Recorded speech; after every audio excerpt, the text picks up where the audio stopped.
Hey, are you ready for this? Are you ready to get casual? Grab your favorite adult beverage or combustible plant and join us for our roundtable TTRPG discussion. Oh yeah, it's time for Casual Friday. And now, here are your hosts. Hey, it's Hey. Casual Friday, and if the screen looks kind of busy, yeah, we have a guest and we have a returning guest. We'll get to that in just a second. Hello, I am Jim Heskett. I am the Chief Branding Officer of Casual Friday Global Enterprises. Nice. Somebody go next. Hey, I'm Ryan. I'm the unpaid intern. I'm Brad Wolf from Diarden. I'm Judd from Short Rest Studios. Thanks for having me today, guys. So, what's up, Judd? What's your deal? What do you mean? What's my deal? Pitch yourself. I don't know. Who are You guys called me here. All right, that's fair. So yeah, I mean, I'm a TTRPG YouTube host like the rest of you guys. I love to try new systems. I talk a lot about different kinds of game systems. I try not to get too angry about D&D because people still watch D&D videos. But but yeah, I enjoy doing that. I enjoy running games. I run some games at a local game store. I run some games at my house. I'm into all kinds of stuff, man. And I make dungeon tiles. These are not done yet. This is the special pink dungeon, is what this is. So. That's the Mind Flayer section of the dungeon. Yes.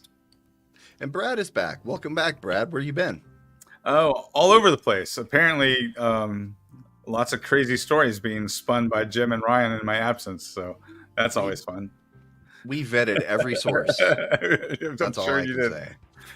Yeah.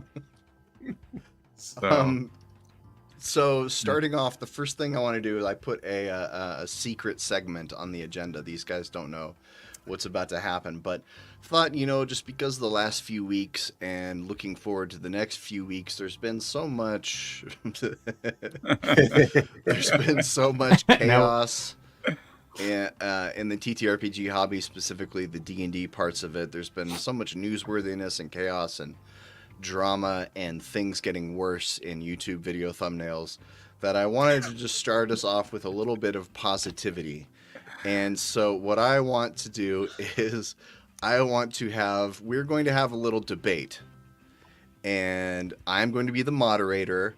Brad and Ryan are our debaters, and Judd will be the judge. And what we're going to debate real quick is who would win, 104 giant rats or one level 20 Marshall character. I know Marshall's misspelled. This is not my meme. It's from Chafing Armor. So Brad and Ryan, each of you need to pick a side in this debate. I've already decided. Ooh. The typo kills it for me, man. Well, Okay, I'll take the rats then. Okay. Come on, Judd. Try to be a little more impartial than that. You're the judge. Judge Judd. I've been called that. People used to think that was my name when I was like in third grade, so that was fun. Thanks, guys. Thanks for bringing back those memories. Yeah. Appreciate that. Oh, That's what we're here for, triggering. So, Brad, you're taking the Marshall character? I thought Ryan was taking the Marshall. Oh, okay. Ryan's taking the Marshall character? Oh, I'm taking the rats because that's... Oh, you're taking the rats. All right, so I'll take the Marshall. the Marshall. Okay, so here's how this is going to work. You will each have 45 seconds apiece for your opening statements. Oh, I want to put this up here to make sure everyone knows what we're talking about.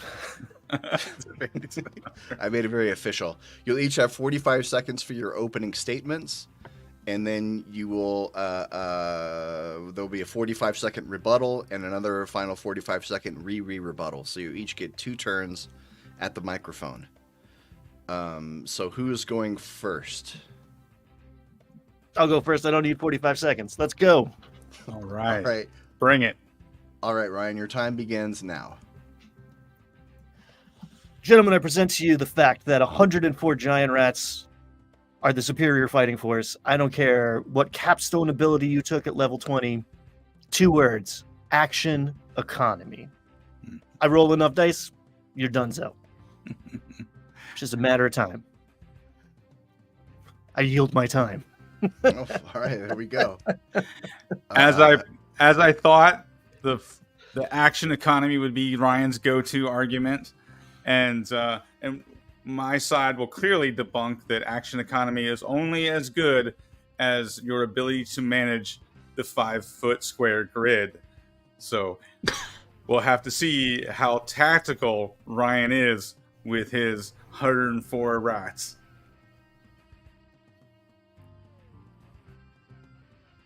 That it? That's my opening statement. Yeah. Okay. We need All like right. All right, Ryan, you have 45 seconds for a rebuttal. You ready? Ready. Go.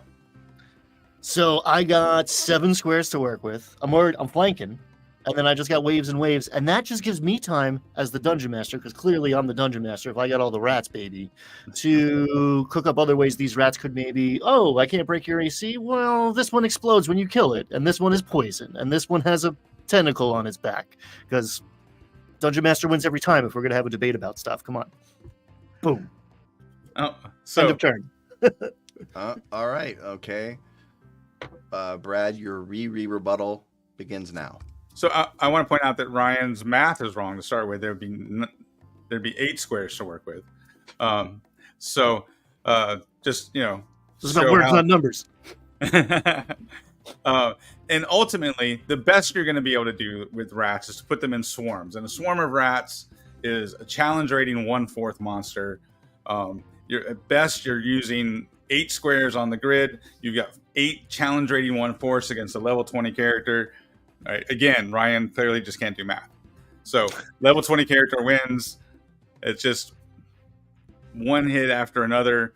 These challenge rating 1/4 rats just keep going down. I don't care how many waves of monsters you have. Time. Oh, Well, that was loud. I didn't know that did that. I'm glad I was cutting it short. All right. So, Brad and Ryan have made their arguments. Judd, have you finished tallying up your scorecards?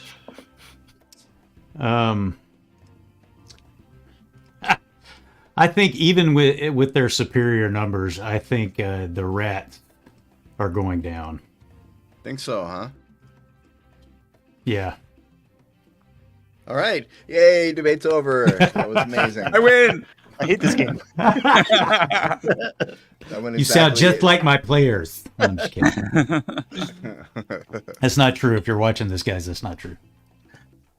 I don't know. My players. For the record, a swarm of rats only has 24 hit points. So Yeah. at most, if you assume each rat is 1 hit points worth, you only got 1 swarm of rats for every 24 rats. So 104 rats at most. You've got 5 swarms. Classic player blunder, assuming the dungeon master's working right out of the monster manual. It's not going to homebrew something because you're level 20 and you're fighting a bunch of rats. If you're level 20 and there's 104 rats coming at you, you think those are vanilla rats? Hey, listen, You're out man. of your mind. That's all the information we were given. Okay. We have to go with what we know. So rules are written, I win. Put the clock back on. I'm not done. Let's go. Round 2. All right, so let's get into our actual main topic now that we've all had our fun with my secret feel-good opening bit. Next up, this week, we don't want to only talk about Dungeons & Dragons because there's lots of tabletop games, but this kind of time of year, we got to talk about Dungeons & Dragons. Because, the books are coming out, and it's the most newsworthy thing that there is out there. We will not only ever talk about Dungeons & Dragons, I promise. So earlier this week, they released a D&D Direct. It was like a 20-minute video where they talked about the PHB, the DMG. They talked about other things that are coming out, and they also talked about the VTT. Ryan, since you threw this on the agenda, do you want to lead this segment? I mean, sure. I expected it to be way longer. Like last year's was 90 minutes. And this year's was like 25. And I'm not complaining because like most of those 90 minutes were about stuff I didn't care about. And I got to tell you, if there's a 90-minute video, I'm not watching it. So it's, Yeah, you were just in a 90-minute video of mine. I didn't watch it. I was there. I lived it, baby. I don't just need put to it watch on in the background so you'd get the view. Brian, you didn't want an owlbear plushie? I didn't. Yeah, I don't play Minecraft. I don't need to hear about all the new Right. toys. I know that's it for some people. There is. They did talk about Legos actually, but the meat of it was stuff we mostly already knew: PHB, DMG, Monster Manual. We're getting a dragon anthology, and I'm partial to anthologies. And So dragons. I love dragons, and I like the modularity of an anthology. Same Tales here. from the Yawning Portal might be my favorite 5e book. Yeah, so their anthology books have been their best stuff. I think so. I'll die on that hill. New starter set is exciting for me because I stuck my flag in Phandalin, and that's how, if you know me, you probably know me because of that. Surprisingly, Forgotten Realms Player's Guide and Campaign Guide. So I thought we were maybe going to Greyhawk and was looking forward to some newness, some variety. We're staying in Forgotten Realms. We're getting a new. It's not just the Sword Coast Adventurer's Guide, so I'm hopeful, I guess. But what I don't see on this list of all of the things that are coming in the next year plus of time is a big old campaign adventure book, which I kind of was looking forward to hearing about that. And apparently we're not gonna see one in 2025. I mean, I'm okay with that because I think, like I said, I think their best products are their anthologies and their starter sets. I think those are the best adventures they make. Yeah. So I'm okay with that. But I'd be surprised that there's not a big adventure planned.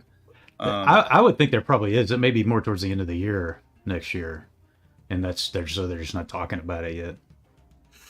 I thought it was interesting that in Heroes of the Borderlands working title, the new starter set, it says that they've split one adventure into 3 self-contained booklets, and each booklet contains a short tutorial to help new and returning players learn as they go.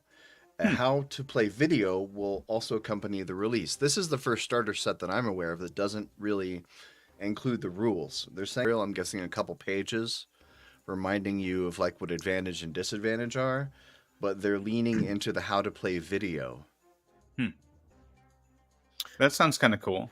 I'm curious by the 3 different booklets, because is that going to be the 3 pillars of play? Because the original Keep on the Borderlands adventure, you had the Caves of Chaos, which was your dungeon. You had the Keep, which would be all your social encounters, and then you had the Wilderness, like swamp area, which I think, if I remember right, had some lizard folk or something in it. So you could have the swamp as your environmental or your exploration pillar, the Keep for your social pillar, and the Caves of Chaos for your dungeon pillar. That would be a cool way to teach people how to play. I agree, and I don't know if WotC is as clever as you are, Brad. That's every time Brad talks, I'm like, man, I hope that's the truth. Yeah. Well, all I can say is I'm just a nerd, and probably you guys are all much more knowledgeable about all things TTRPGs than I am, but I am always excited when they say they're coming out with something that relates back to something that makes me think of the old school, Keep on the Borderlands. I mean, that sounds really cool. It sounds like a neat way to introduce people. And I was actually a little bit disappointed in the last starter set. Like initially I liked it, but I think the adventure was a little disjointed for me. I think it's cool to me to go back to something like that.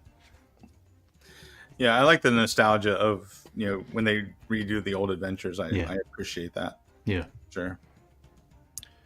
I was actually excited to hear them announce the Forgotten Realms Adventure Guide, not because I care about the Forgotten Realms, but because I predicted in my my D&D predictions video that would be one of the books that would be coming out with the new edition. They would do a better version of the Sword Coast Adventurer's Guide. I thought it was pretty interesting in the video where they said that there has not been a player's guide for Forgotten Realms in 5th edition, which I have very distinct memory of Perkins or Crawford saying in the video, like, Sword Coast Adventure Guide is for players. Storm Right. King's Thunder is for Dungeon Masters. I got They're it right up there. two sides of the same thing. I have both those books, and half of Storm King's Thunder is just the copy pasta from Sword Coast Adventure's Yeah. Guide. Yeah. So I don't know what they're talking about. It's some kind of reality distortion field around them right now as they're trying to pretend that Skag never existed. It's probably the same reason that they're saying that Forgotten Realms is the most popular D&D setting. That's the only one you publish content for. Right. Yeah, everything is brand new except half of it's from Tasha's. Yeah, Jay, Goodman Games released. I'm pretty sure they did release Keep on the Borderlands. They did. It's They one of did. those massive books that has the original Mhm. and a 5e conversion. Mm-hmm. It was Goodman Games that did that whole series, right? Of those Yep. Yep. massive black and white Yeah. print books. Yeah, I think I have the Temple of Elemental Evil version of Goodman Games set. Now, if they publish those for DCC, I would play that. There was Well- one thing I wanted. Sorry, go ahead. Oh, I mean, you could use the AD&D version of Yeah. it for DCC. Yeah. The these Legos are beautiful, and I want them. I want the Mind Flayer, man. I don't care about the rest of them, but I saw that Lego Mind Flayer in the video, and I geeked out over that one. I think these guys are all pretty cool. Yeah. I looked at on the Lego website. They're not out till next week or Sunday, I guess. But it said they were only $4.99, and I was like, "That's crazy! How could that be possible?" And then I realized they're blind boxes. Yeah. Which, as the parent of a young child, blind boxes are the scum of the earth. Yeah. They're one of the worst parts about capitalism, and they should be abolished. I agree. So I don't know. I guess I'm gonna have to go buy some Legos, get some duplicates. Yeah, Well, I don't know if your kids are like mine, Jim, but like you could buy the specific ones you wanted if they were available, and the kids are going to mix and match them, and they're going to look totally different by the end of the day anyway. Right. Yeah, that's fair. That's fair. If you want a collection, you're going to have to buy your own and put them on a high shelf. Yeah, I have a couple of those Lego sets that I glued together, so I would make sure nothing ever happened to them. I did that. All right, One of them still Lord got Business. One of them still got broken anyway, because small children. Do you guys want to talk about the VTT segment? Because there was a long segment in the back half where they talked all about the VTT. It looks good. I mean, I'm not going to play it because I don't use VTTs, but I mean, it looks like they're making a good product. This is the first time watching that video. I mean, I've of course seen footage of it. That's not the first time we've seen footage of it. But for whatever reason, they did their job pretty well with this video, because it actually got me a little bit excited about it, which I'm not.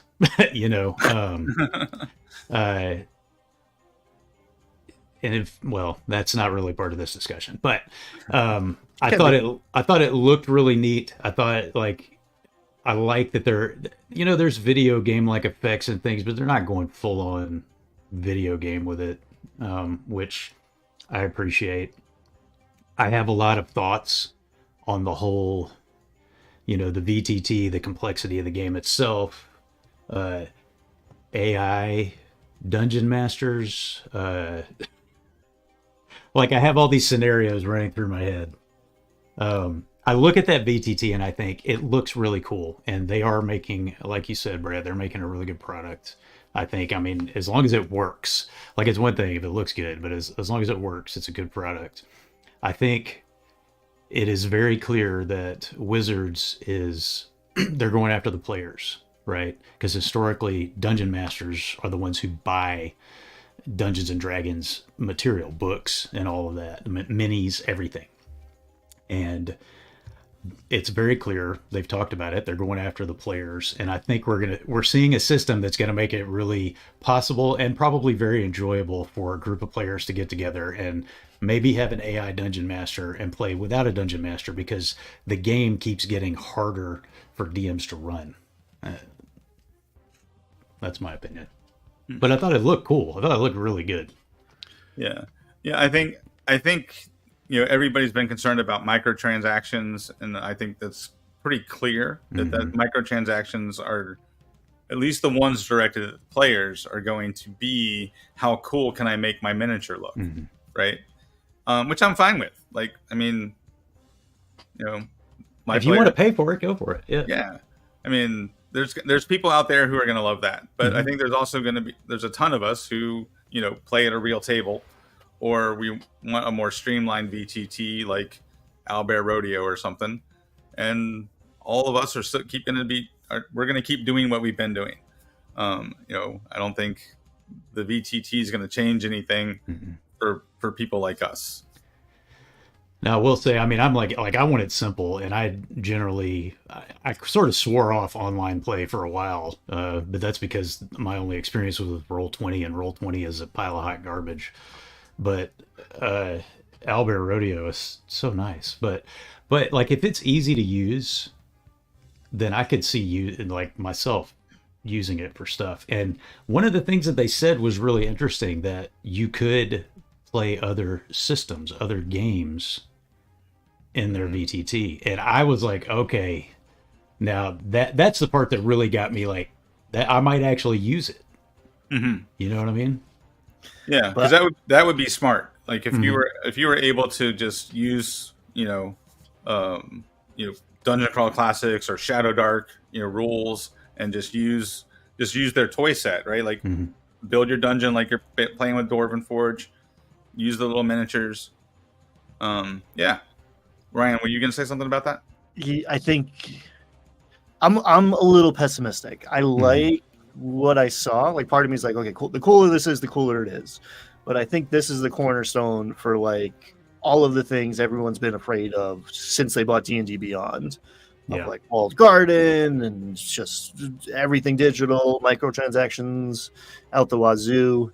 And we were talking about it in the chat. Like, there's a little shot of, like, Trist can fight a robot, and it's Optimus Prime. Yeah. For, like, and insert every Hasbro property is going to be shoehorned into this thing, and it's going to be, I mean, you can probably make DCC work inside of any engine that's built to run D&D, but like, I think they're talking about Transformers, they're talking about GI Joe, and like, I'm not. Well, in the context of what he said, though, I mean, it seemed to me that he was saying you could play other TTRPG systems in it. Like, that's the way it was worded. But I also hear what you're saying, and we're gonna be playing D&D with Megatron pretty soon. Yeah.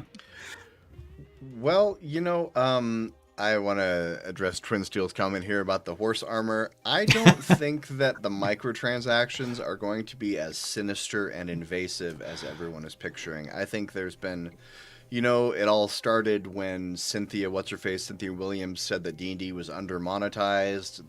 That was like the quote heard around the nerd world, and has led to a couple years now of rampant vitriolic speculation about the VTT, and I don't think Wizards has ever used the phrase microtransactions once. I mean, we know there's going to be microtransactions. The thing from the video that got me was they said the phrase dress up your minis. They said that twice. They mentioned referred to dressing up your minis.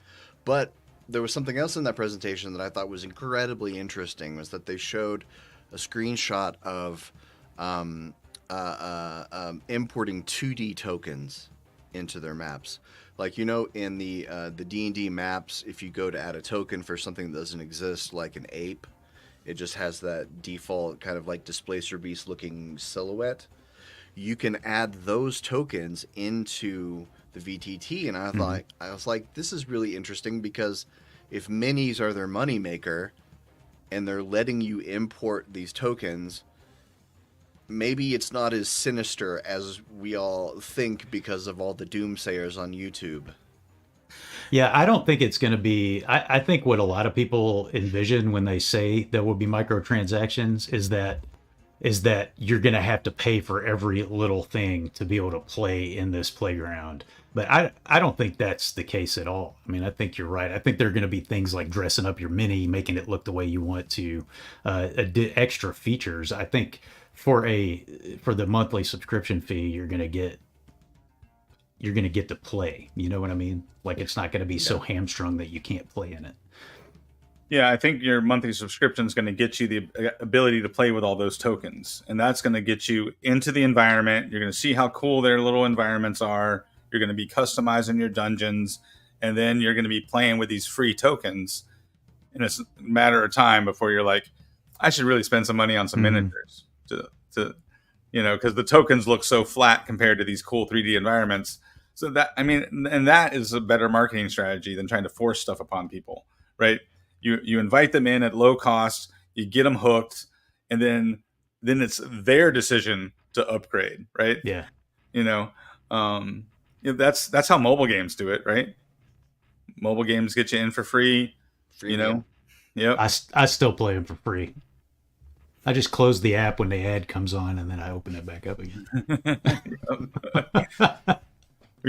You're smarter than the average human, I think. I'm just cheap. I don't play them at all, but a lot of my players and friends do. Yeah. None of them compare to Doodle Jump. That was the king, and it's been downhill since then.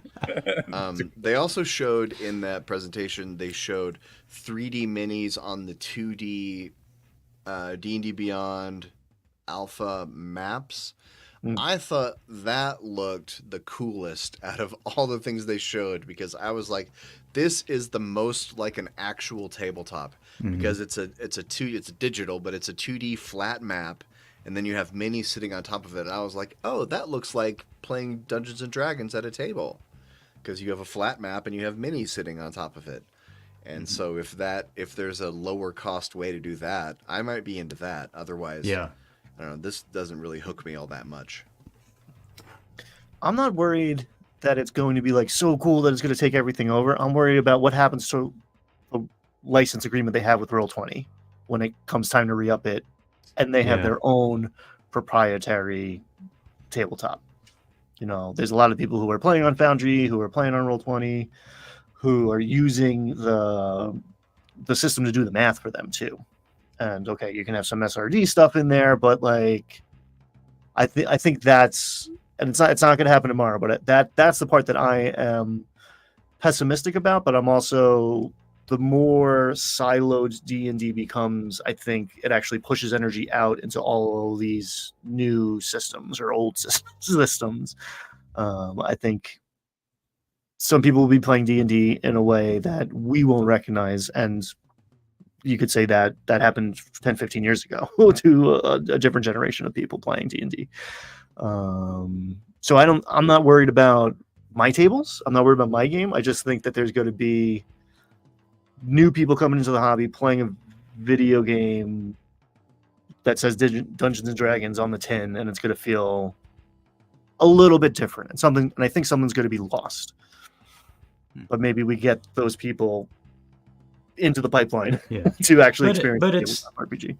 It's the game is not what it was in 1970 whatever, Right. I mean, it's a different game, and it's going to evolve, and that part of it doesn't bother me. I think sometimes I sound like an old fart, a grognard, but that doesn't really bother me. It just is what it is.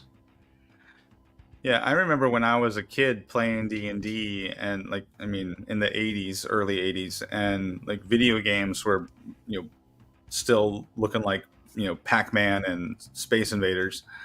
And I remember as kids us saying, how cool will it be when you can play D&D as a video game, right?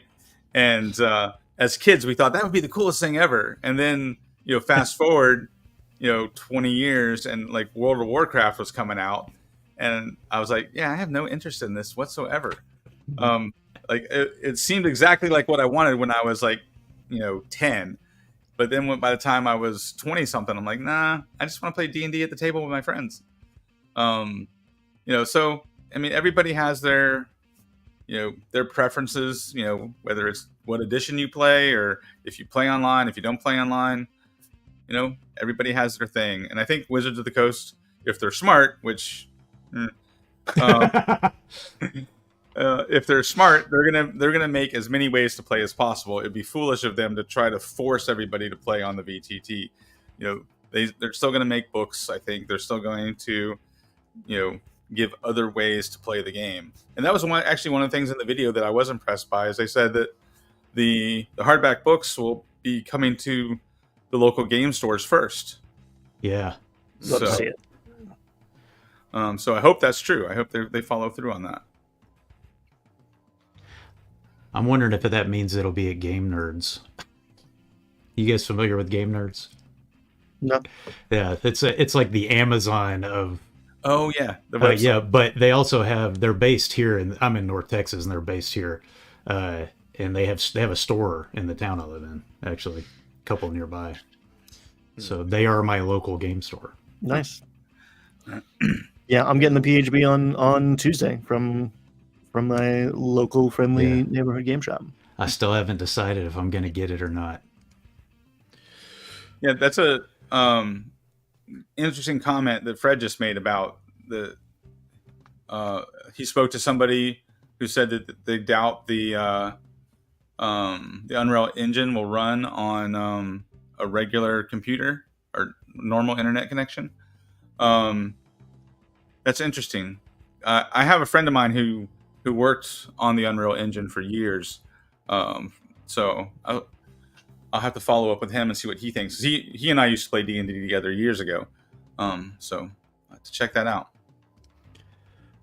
Yeah, if this Sigil VTT won't run on a phone, then it is doomed. Well, I mean, they talk like it's going to. Yeah, Beta starts soon, right? Yeah. Yeah. We're like a month out, not even. So this will all be a lot less theoretical pretty soon. Mm-hmm.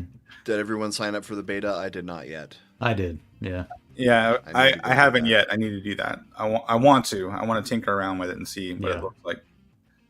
Yeah. All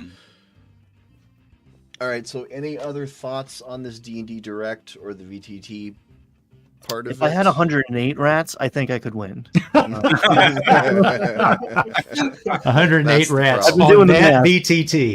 108 rats on the new D&D VTT. And If you're we set.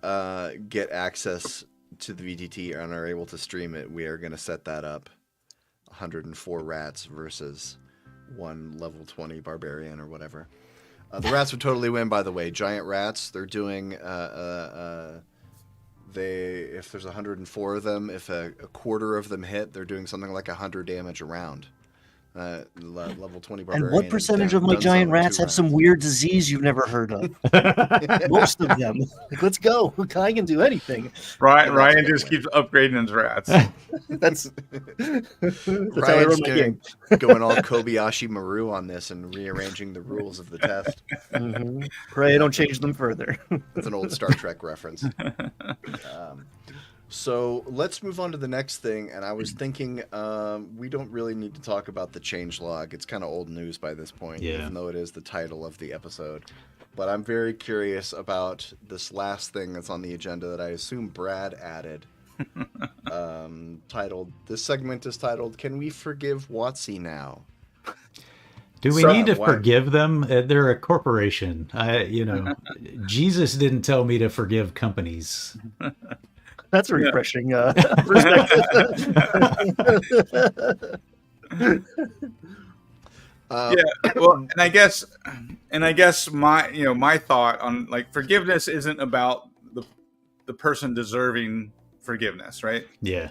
It's about letting go, and that's my thing. Is can we let go, and just get over the fact that WotC is not a perfect company. They're never going to be a perfect company. And our fate is not tied to their ability to run a corporation, right? They can blunder their corporation as much as they want. That doesn't mean we have to spend our hobby time arguing over comment sections and making clickbaity drama videos, and everybody hating on each other. And I was I made the unfortunate. It wasn't an unfortunate mistake. I commented on two of Ryan's recent videos, and got some pretty scathing comments coming back at me. And I was just like, "Is this where the hobby is right now?" And I did a video a few weeks ago, and it was so funny because I thought nobody's going to watch this, and it was just me talking about, this is where I'm at, and this is what I think the problem with D&D really is. And it was that everybody's arguing about it. That's the problem. Yeah. We shouldn't be arguing about it. It's not worth fighting over. It's a game. It's supposed to be fun. And I get so much crap for that. Like, people aren't arguing. What are you talking about? They argued with whether or not people were arguing. Yeah. And it's just I don't know. I guess it's just the nature of the hobby. Like I'm used to every edition, there being edition wars, and people, come out of the woodwork to say, I'm going back to 3.5, or I'm going back to second edition. I'm used to all that. It's just, there's this whole new layer though. It's like, we have to check in every week to see how bad WotC is, messing things up. Yeah. I think it's the internet. I don't think it's the hobby at large. It's easy to confuse the two because we are very much on the internet and the hobby. Then the machine is built to just get the most engagement possible, and hate it fuels that machine much faster. Because I screwed up and made what I thought was a funny thumbnail, making fun of the disaster D&D commentary that happens every week. But I thought I made a public service announcement, like, yo, your thing might not work next week if you're not paying attention. I wasn't like, get out the pitchforks, gang. But oh god, did it get angry real quick. And then I might have fed the fire with one of those videos in the middle, just like, easy guys, what's happening here? Well, and that's like I try to be positive. I don't complain. I've pretty much given up on reporting on D&D news on my channel because it either tanks or I get 1 million views and everybody's angry. Right. But like in that video, I was so like, this is what I think. This is how I feel. I want you to have fun. If you like it, go play the game. That's I want you to. And I still, like, people are mad at me because I said I don't like the orc artwork in the new player's handbook. You're off the show. Yeah, thanks. Shouldn't have done that. I feel like that righteous anger is the luxury of the young. I do. And we're all old people here on this screen right now. And that... Listen, Sonny. By and large, D&D and other tabletop games are played by a lot of young people. Our hobby skews pretty young, I think. And so among those people, because of the internet, there's a lot of anti-capitalist sentiment in the hobby, and that gets directed at WotC and at Hasbro. And I don't know. I get it. WotC's definitely not a perfect company. I don't think they do things that are evil. I think they do things that are definitely dumb. Yeah. And self-serving, but that's the whole point of a company, of a corporation. Right. Yeah, and I guess at my age, I've worked for a few companies, some small, some medium, some very, very large-sized. I've worked for companies up to like 3,000 people. And I guess I have some corporate sympathy, I guess is the phrase for how difficult. I know how messy it is inside a large company when you have departments, and it wasn't even 12 months ago that like 10% of all of Wizards of the Coast got laid off, 10 to 20%. And so trying to operate within a large company while there are people who aren't there anymore, you're not sure who to go to talk to about this thing or that thing, and the communication breaks down, and then things get released without that shouldn't have been released because this person didn't talk to that person because they weren't sure if they reported to this person now or that other person because the company also got reorged last week. This kind of stuff happens, and it's a miracle that they're able to put out products at all with that big giant machine of all these, upper West Coast stoners who like playing role-playing games. Just happened to do it right and make a whole bunch of money and got rich and famous. Yep. Yeah, well, and I would describe, Wizards of the Coast as far more clumsy than evil. It's just, like Jim's saying, they just seem to have poor communication, poor organization, and they're just now turning the corner on their PR. Like all last year, their PR was terrible. So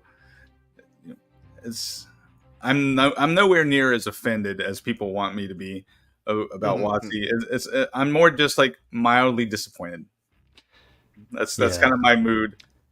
Yeah, I will say this time around, like, I got equal amounts of vitriol from people who are like defending WotC, which I had not really. I don't dive into every news thing and controversy, so maybe I just had a blind spot there. But a lot of people were like, "You're you're trying to stir up trouble, and it's fine, and it doesn't matter, and you can just homebrew you can just type it all in, you can enter it into your own database and do it yourself." And it's like, well, yeah, that's why. That's why are you defending that? What's going on here? Are you mad at me? Yeah, my feeling is, I've said this before, and people argue with me about this too, but I think the people at WotC, I think they love D&D. You know what I mean? Yeah. I think they genuinely love the game, and I think they're stoked that they get to work on Dungeons and Dragons. 100%. I think if there's a problem, it's Hasbro. Which, I mean, it's hard to separate the two, but I think the problem is inherently that this game, I mean, think about where it came from. It was born in the same era as the home computer, and so that's why we call it homebrew, right? It's from the same era and the same culture that gave rise to people building their own computers in their garages. But there's this independent spirit and this almost totally outside the mainstream thinking that brought us this game. And now it's controlled by a publicly traded corporation. I don't think it's really in the best interest of the game to be owned by a publicly traded corporation, but it is what it is. Right. Well, and that's a great point about the hobby as a whole. Is it like this hobby was founded and built by, creative people who want to put their own spin on things, who want to homebrew, who want to do it. That's an excellent point. That's kind of the attitude, and then it's never going to fully jive with a corporation who's right, trying to monetize their product, because that's what corporations do. And they're beholden to the shareholder, not to their customers. Right. But we're not. That's my the silver. That's why I don't get so upset. Yeah. That's why I don't I just play one on TV. But the DIY culture is built into the source code. Oh yeah. And the people who invented it got high on their own supply and made a bunch of money and moved to Beverly Hills, and that's why somebody else owns it now. This is the part of the story of D&D, right? It's Buck Rogers' fault. It's Oh. So we're gonna be fine, guys. It's gonna be cool. Even if Project Sigil is awesome, cool, and if it's terrible, cool. We win either way. Yeah. D&D crashes and burns will also be fine, and there's a million other systems. It's gonna be cool. Yeah, and I guess my admonishment to the community is just don't take it out on each other. For real. If you like WotC and you want to defend WotC, fine, but do it politely, because the other guy you're arguing with or gal you're arguing with is just another gamer like you, and why are we attacking each other over our opinions about what a company is doing wrong or It doesn't make sense. Because The we're nerd on nerds. nerd violence needs to stop. We're nerds and we yell at each other. That's what we do. That's the old shit, though. I thought we were over that. I don't know, man. I mean, a few years ago, I was in, oh my gosh, what's that huge comic shop in Manhattan? Oh my gosh. Anyway, they're online, right? And God, I can't remember. Anyway, the guy working behind the counter starts yelling at somebody about, I don't know, you know, nerds, some random comic book that nobody cares about. And he's like yelling at this guy. I'm like, come on, man. That's good customer service right there. Yeah, well, and I guess if we look at the Star Wars fandom and the MCU fandom, they're all at each other's throats too. So seems like the only folks who really get along with each other are the Star Trek fans. Star Trek fans seem to be smarter than the rest of us, maybe. Oh, okay. Hot take. You heard it Here here we go. first, folks. Now, bring your hatred. Feed the algorithm.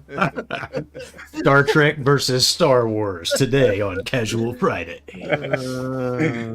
I don't see Star Trek fans going to war with each other.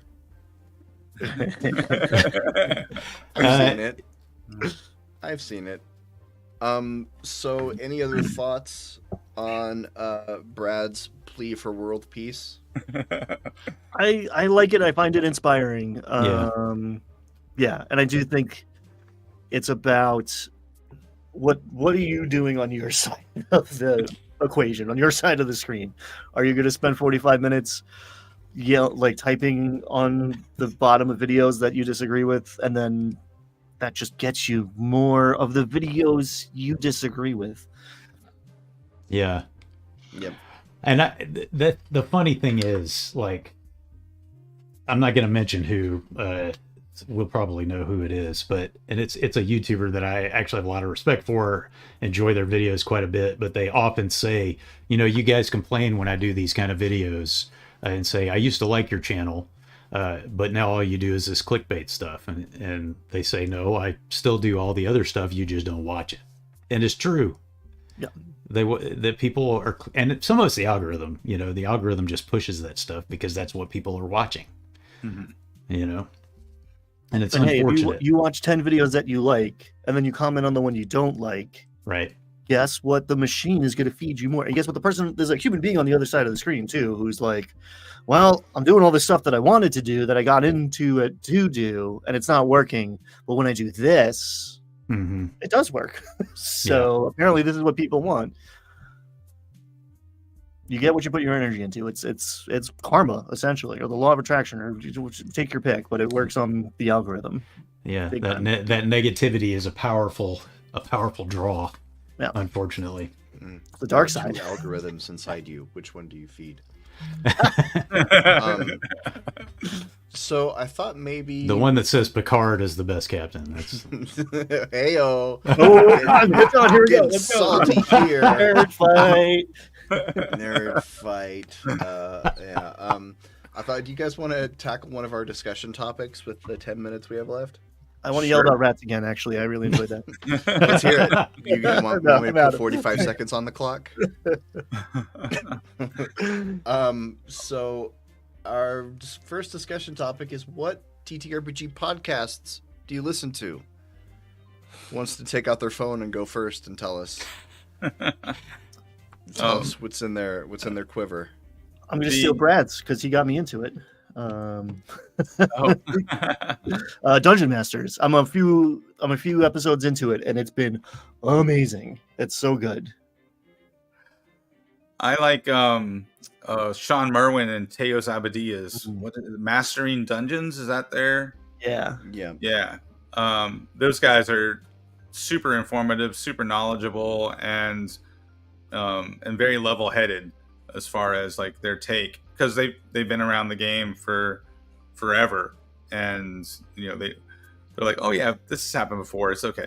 But they both did a recent series on the Living Greyhawk, the old 4th edition campaign that they were both involved in and wrote adventures for, talking about Greyhawk lore and stuff. So they're always an interesting listen, and they cover other games too. They did a whole series on like the game design of Shadow Dark and the game design of Daggerheart.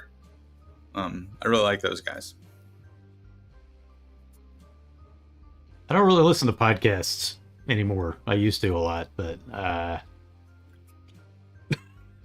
watch a lot of video. I watch YouTube videos from Short Rest Studios. I watch those all the time. There you go. Heyo. Brian, did you go already? Because I have a bunch. Dungeon Masters has been the mainstay. I like spooky, like lore. Is like, well, it's almost like a Monster of the Week podcast, but he goes into like the folkloric aspects of it. He had an Amazon show for a minute too, actually. Yeah. But there's some like any like folkloric monster, like kind of unsolved mysteries. I think we're gonna make a Mothman adventure pretty soon. Like that stuff's it's not a D&D podcast, but it's like whoop, it's right there. That all just like feeds right back into my Dungeon Master background process. All right, well, I got a bunch. I have a lot of windshield time, and for some reason, so I listen to a lot of podcasts. Critical Role, because I don't always have time to watch it, but I can usually find time to listen to it. Dungeon Master of None is a great one. I've been listening to that one for years. It's these two guys, Matt and Rob, very experienced dungeon masters. They're I don't think they have a YouTube channel, but it's just like the video of the podcast, so it just shows a static image. But they've been podcasting for years. Dungeon Master of None, I highly recommend that one. I listened to Dungeon Master's Block. I'm not sure if that's the same thing as the Dungeon Masters you were describing. Dungeon Master's Block, Mastering Dungeons, like Brad mentioned. Not Another D&D podcast, which I mostly listen to for the bonus stuff like D&D Court or the Turtle Tank or Surprise Round. They do occasional like side episodes. D&D Court is the best. RPG X-Ray is a new one I've been listening to. The Session Zero podcast, which was interesting because there's like this experienced DM and a therapist, and they would talk about their campaign. That one has been on hiatus for a while. Taz, obviously, and that whole family of McElroy Brother podcasts. The Jocular Junction with Jorfton, also known as the Saturday Morning RPG Show. It's one podcast. Sly Flourish, I listen to his show definitely every week. And I don't always listen to all these every week. Sometimes I just mark when it's played if I'm not feeling it. But yeah, that's a lot of podcasts. So the actual plays, just 3 actual plays. Critical Role, NADPOD, and Taz. Yeah, Taz. Twin Steel mentioned Taz. And I didn't see Taz. I saw my brother and me live recently. I had the poster shiny, so it's not behind me anymore. But I love the McElroy Brothers. They're so much fun. Yeah, I can vouch for Dungeons and Daddies. Nice. I fell off in the second campaign because it became less of a D&D podcast and more of just like straight improv comedy in their second campaign. But the first campaign of Dungeons and Daddies, it's fantastic. The whole thing. And Fred is talking about the Y-Files, which I'm a little behind. And he puts out something every week almost. But the Y-Files is like narrative delivery of conspiracy theories, I guess, urban legends, conspiracy theories. And he like lays it out as convincingly as possible and then tries to debunk it. But he's an old radio guy. He clearly has like storytelling chops. He's doing a very good job. And again, all that weird, it's like, oh, this is like 2 steps away from a D&D adventure. I was trying to find it. There's one I used to listen to all the time. I think I got like all caught up and just stopped listening, waiting for them to like build back up so I could binge them again. I can't remember the name of it, but it was somebody who basically like deep dived on the classic fairy tales and like told them from multiple different perspectives across like the different tellings from different cultures. For the life of me, I'm trying to find it. I can't remember the name of it, but it was a really great podcast, and like went into like the themes of the fairy tales, and then like I said, compared and contrast different versions of them. It was pretty fascinating. So it wasn't tabletop specific, but it was a great source for tabletop ideas. Some last minute breaking news. Acquisitions Inc. dropped a new one shot yesterday. Interesting. I wonder Perkins if and it's Crawford. Oh, playing Crawford and Perkins playing. Nice. Nacho, do you know if it was the is it like 5R or whatever that they play in the newness? I mean, if anyone's gonna start there, I guess Acquisitions is a pretty good place. Also, off the top of my head, Ravenlore is here. Yeah, he's still here. Cool. Did a video recently on the Lucaru, which is like the French folkloric werewolf. It appears in Ravenloft, and like again, just like D&D plus all of the origins of the myth ? The stories, the legends. So yeah, check out Ravenlore. Good shit going on over there. Cool. Well, I think we're about done here. So Judd, thanks for joining us, brother. Why don't you tell the people where they can find you? Plug yourself, please. You can find me on YouTube at Short Rest Studios, on Instagram at Short Rest Studios. I'm on Facebook. I'm on X, Twitter, whatever we're calling it these days, at The Short Rest, because Short Rest Studios was sort of not available for some reason. I know, right? If I'd pay and get verified, maybe I could get it. No. But yeah, and shortreststudios.com. It's my website. Thank you guys for having me. It was a lot of fun.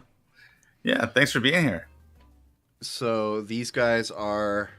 I'm not pointing in the right places. That goes that way, and this one goes that way. These guys are... I'm Brad Wolf from Dire Den.